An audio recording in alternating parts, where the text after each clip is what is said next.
Okay, just so you know, you guys have multiplied this morning.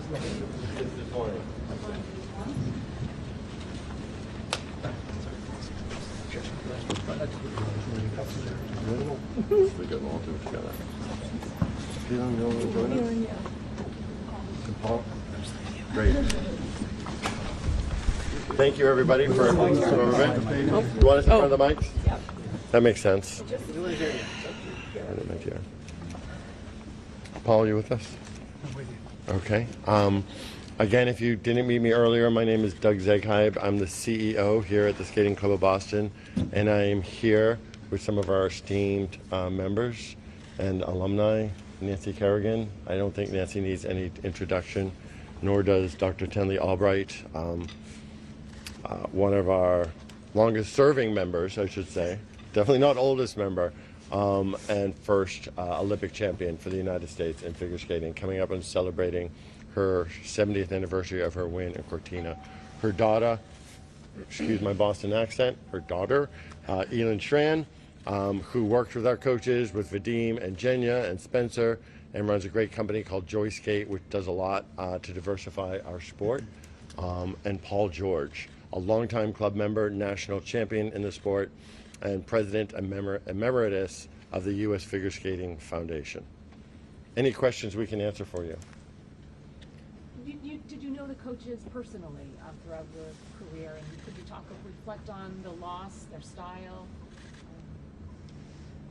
Well, first of all, Do you want to step up a little bit? Step up to the mic if you would. we came here because we needed to be together.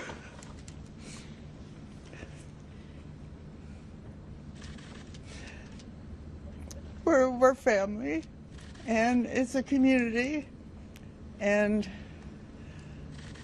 the skaters, the people who were on that plane, they're our family too.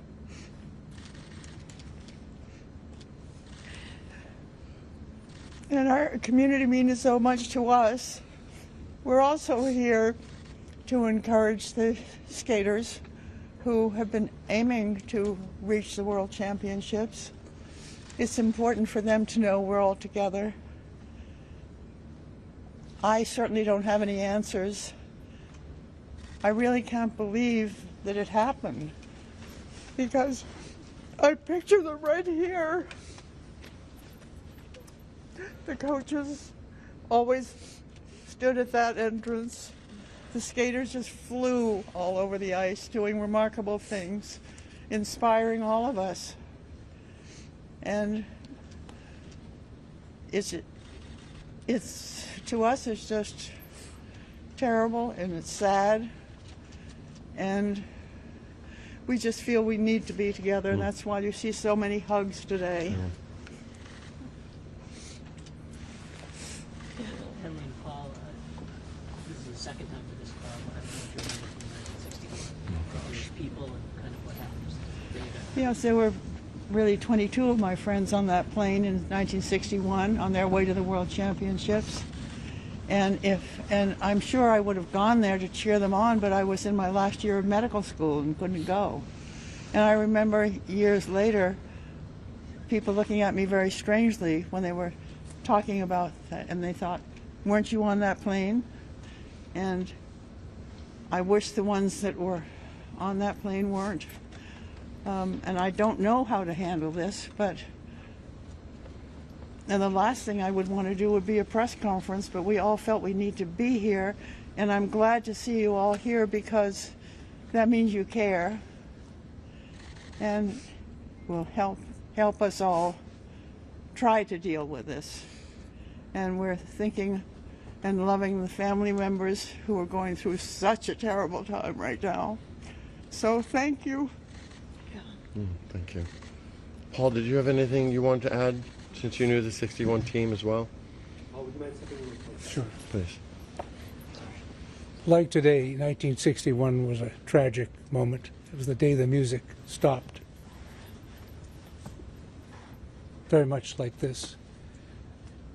I think it made us more resolute, though, as we moved forward as skaters, young skaters. I was 19 at the time.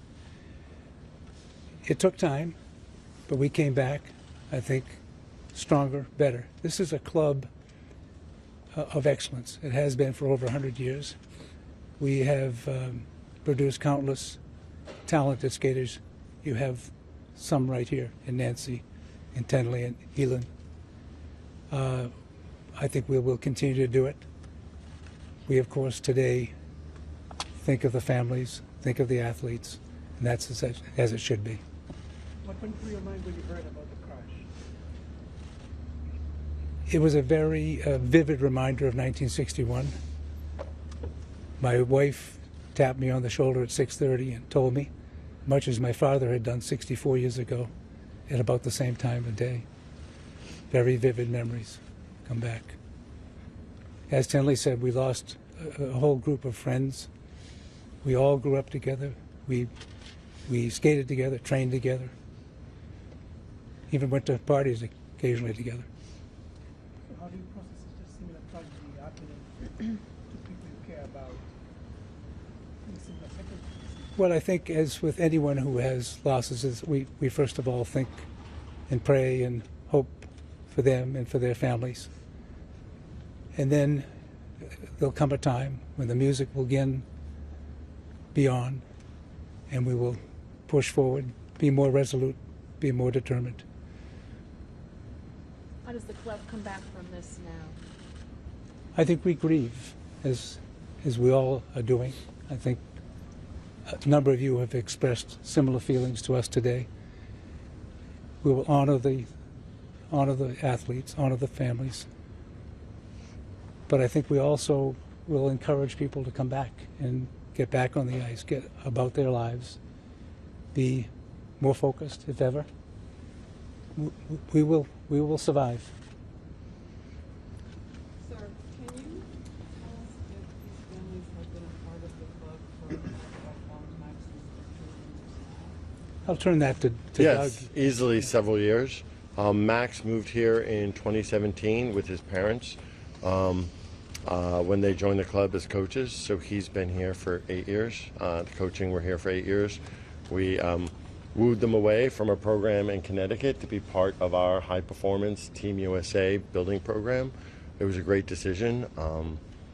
Instrumental in so much of what they've done. Vadim and Jenya were developmental coaches, which means they took kids as they came into the sport, and their focus, very much the St. Petersburg method out of Russia, was to build kids from an early age with the proper discipline and techniques that would carry them through the sport forever. And they were very good at that. The Hahn family, we watched Gina just grow up here from just a tiny little tyke into this amazingly mature 13-year-old who you wouldn't even think was 13. A great performer, a great competitor, and off the ice, a great kid. You know, I think as we would say, or some circles would say, raised right. Just a really good kid, great parents. And we talk a lot about the athletes, but I think we're going to miss their moms as much. Just really good people. What's the reaction to the tragedy and how do you process it? Can you step to the mic? Yeah, much like everyone here has been saying, is not sure how to process it. Oh, shoot, I'm sorry. Which is why I'm here. Many of you may know my husband's my agent, and he keeps getting calls to do interviews, and I thought that was weird. I didn't feel like it was right to be home and doing interviews for this. So I called Elin. I'm like, what are you doing? I think we just all need to go together. And she said, let me call my mom. And so we're like, okay, we'll meet you in an hour. And we just wanted to be here and be part of our community. I've never seen anyone love skating as much as these two, and that's why I think it hurts so much. And I mean, everything. Tenley's always here supporting the kids, and anytime I've been able to be here and watch them grow, the kids here really work hard. Their parents work hard to be here. But I feel for the athletes, the skaters, their families, but anyone that was on that plane, not just the skaters, because it's just such a tragic event. And we've been through tragedies before as Americans, as people, and we are strong. And I guess it's how we respond to it. And so my response was to be with people I care about and I love and I needed support. So that's why I'm here. And I don't know, a little bit at a time. I think it's a shock. I wasn't woken up in the morning and saw it. I was watching like all night. So I probably look tired, but, and then when you find out, you know some of the people on the plane is even a bigger blow. We just wish them well, and like the families, the courage and the strength to make the next steps. I don't know how. You look at people go through tragedies and you wonder, how do they do it? I don't know, but we're so strong.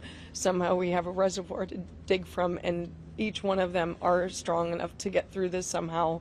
It will take time, but look beside you, there's somebody that cares, and I don't know, tell people around you that you love them because you just never know.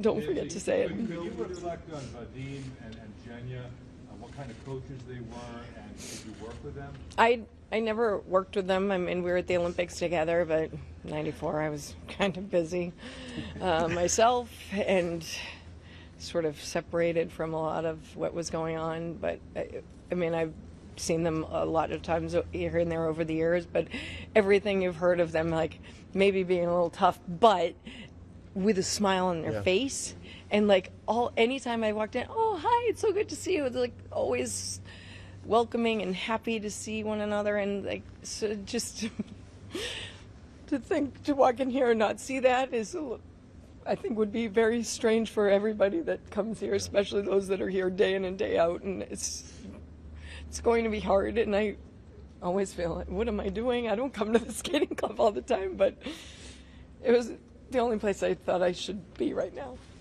I did not expect this. It's deadly. I'm not sure, but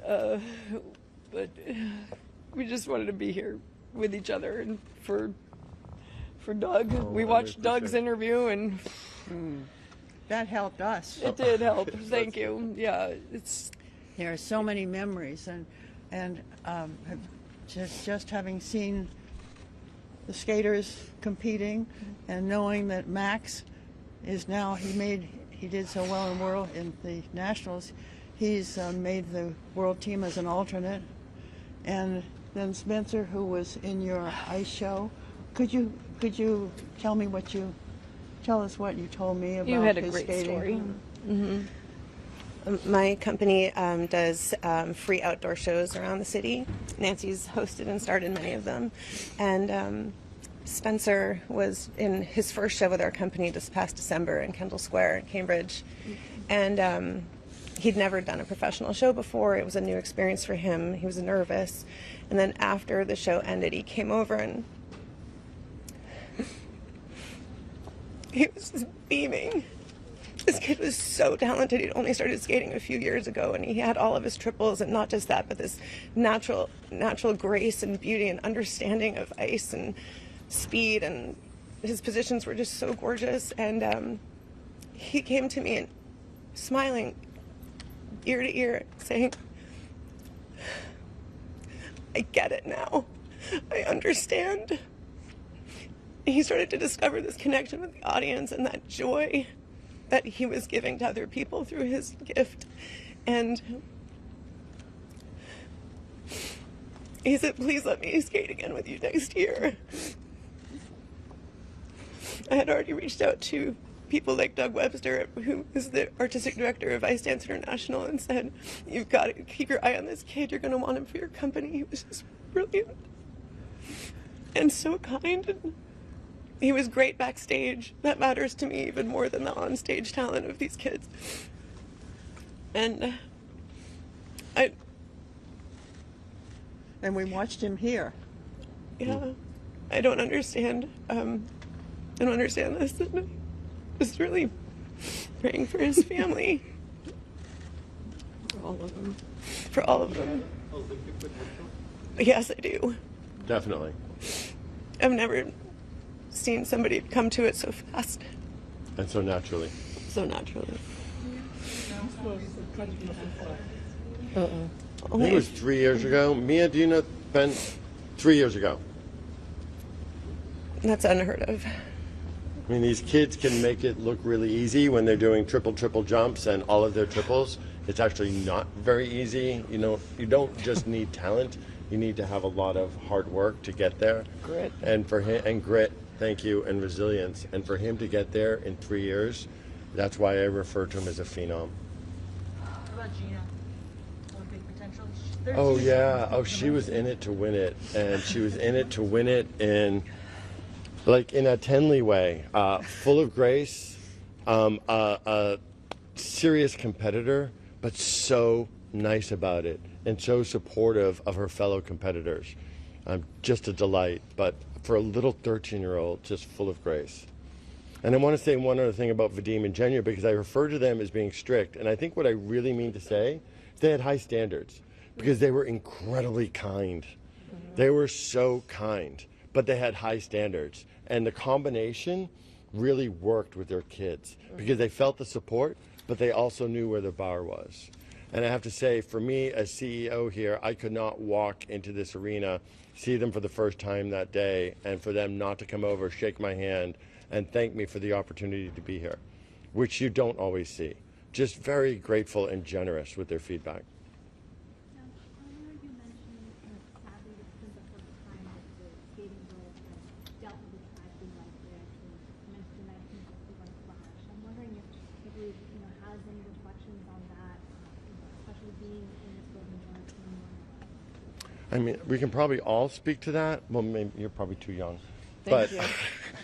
I grew up in the shadow of that. So the crash had happened before I was born, but my mom had me skating at a very early age. And even as a little 4-year-old, as a little 3-year-old, I knew something terrible had happened. Folks weren't talking about it, but there was a pall. There was like this black energy in the arena at the old facility at 1240 Soldiers Field Road. And as a little kid, it was like the terrible awful that you couldn't talk about. It was that devastating, and I just knew not to ask about it, but I could viscerally feel it. I think we'll see how we move forward here. The fact that we have no skaters on the ice right now and no coaches is not because we asked them not to come. I think they're staying away, they're just processing this, and they're taking a break. But I think Nancy and Tenley and Elin and Paul coming to join us today, and not knowing there would be media here, but just to be part of the fabric of our community over the decades, speaks a lot to why skating is such a special and in many ways unique sport, a really strong sport. I will attest to that, going through something tragic, not like this, but myself, that the communities stood behind me, and I'm grateful for that. And so it's my turn now to hopefully be here.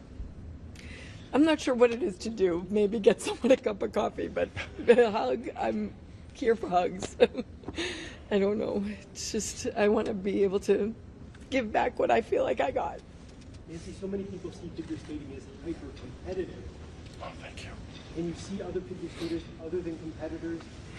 Obviously today, even though perhaps you didn't personally know these people, you feel a connection. So skaters just don't see each other as somebody else to beat on the ice, do they? But I think there's like a camaraderie. We spend a lot of time focused on yourself or your team if you're a para dance, but you're in the cold, not so much here, but a lot, hour after hour. So there is like this, you don't have to know everybody to feel that connection. We've been through the same thing, that training, that rigorous schedule of falling over and over and somehow picking yourself back up, which is like the main lesson I think learned in skating is you get back up. Keep on trying, and even when it's hard, you get back up. Even when you're crying, hurt, pain, you get back up and move forward. It's not easy, but that's what we all have to do now together. Could you reflect on what this loss means for the sport, too. To lose coaches like that, to lose just up-and-comers like that, what that means for the sport. Does anybody want to start on that one? Is there more than just here? I would say, first of all, that the sport will rebound. It always hurts to lose coaches of the talent we lost. In 1961, the same thing happened. We lost some very, very outstanding coaches, but coaches came up and worked harder. To Nancy's point, Nancy went through a very tough time. She had great resolve in 1994 and came back. Tenley, around her Olympic time, as you may recall, had an injury, if I recall correctly, Tenley, but she fought back. Skaters are resolute. The other thing I would say is that we're part of a larger sports community. I've heard today from the president of USA Hockey, the executive director of USA Hockey. I've heard from countless people in other sports. We band together. We're a family, not only of figure skaters, but of sports men and women. So I think we will very much rebound, and we'll get some coaches going. Nancy, you spoke about the coaches a little bit. Are there others that were lost that you would like to share anything about, anything that you knew personally? No, I don't know. Not of your generation, really. Yeah, no. Okay. There obviously were more, I think, on the plane that weren't from here, but other skaters. So our community's not that. It's pretty small. I think everyone's talked to people in different parts of, like Washington and Virginia, and it's not just here that's hurting. And I think, and it's not just in these specific places. Every rink that has skating has some, I'm sure, some feeling towards this. It's tragic. But I can't give it. I don't know. I can't think. Other questions?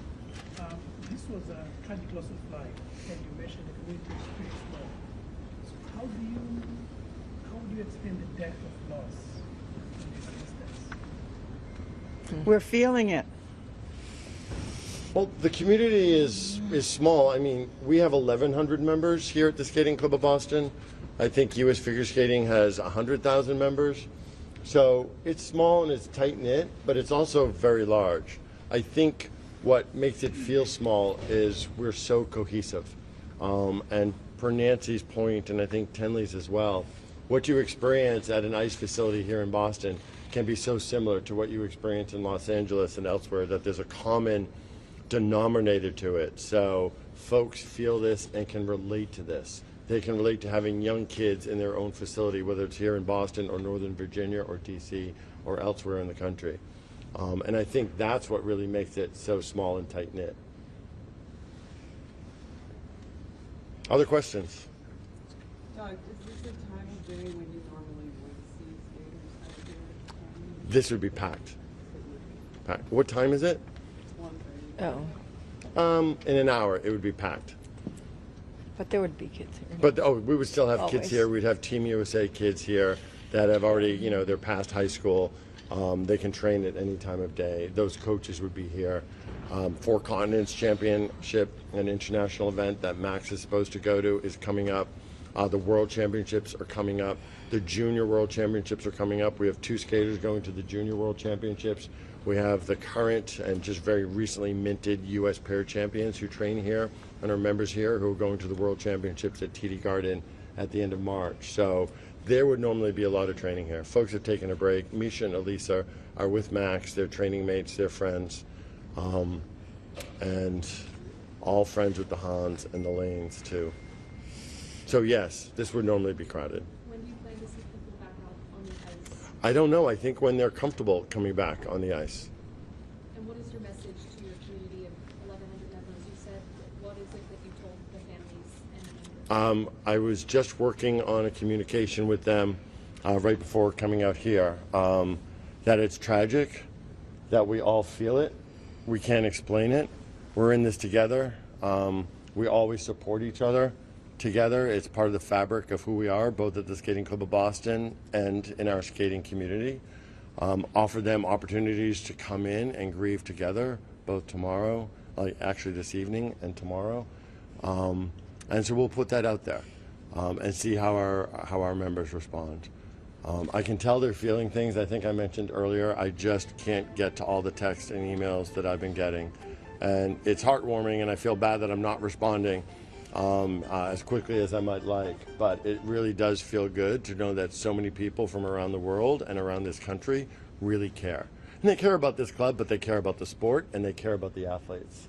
And that's really why we're a tight-knit community. Could I just say that Yes.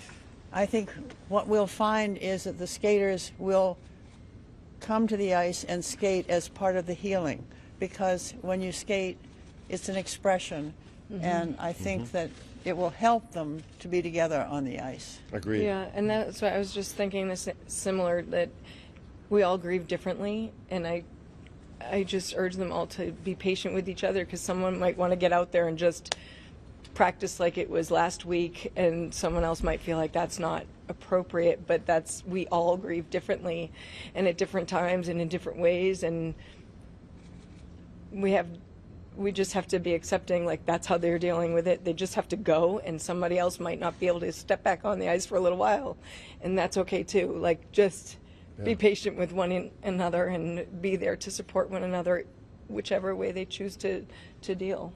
And I think for me, as the leader of this organization, you know, it's my job to make sure our ice is occupied and is at capacity. But I have to tell you that this ice being empty and this arena having gone silent, it makes me feel good. It makes me feel very fitting that it's not business as usual here. So I'm glad to see the facility empty.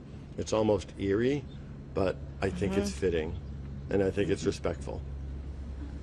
Nancy, you skated here. What was it like coming back and seeing it so quiet and, reeling with loss? I skated and trained at the old facility, not here. It was very different than this. But so I didn't come back and skate here, but God, but I said the same thing as Doug just said when I walked in, and it was kind of like, we went upstairs and it was silent. It was eerie. It just is a little strange to be in, and in this ice rink. Other ice rinks, there's not figure skating all day, and here there's figure skating, and there's always music, and we perform to music. It's emotional, and sometimes that may make it harder for some, because you hear the music and you start emoting, and it can just pull out all these feelings, and so it could be challenging to get back out there. That's okay. Just a little at a time, and just do what we can and be there. As I say, we just have to be there for one another. But I think to be here, I don't come here that often, and I just didn't know what else to do. So I just thought I needed to be with some friends. Paul and I have been through a lot together, and Tenley and I lately more and more. So yeah, I've always felt support and encouraged, and I walked in, I saw Anne, and she's just, there were lots of hugging, and I think I needed that, so thanks for having me. I said, I hope I didn't throw a wrench in, just like, we're showing up, but we just all needed to be here with you. Here. Thanks. Other questions? Thank you, folks. Again, we appreciate your interest and support. Thank you. I have a list of all the names and spellings over here. Yep. You're both great. Thank you. Each one take their. We're all different. You took 2 weeks and 60. Day by day.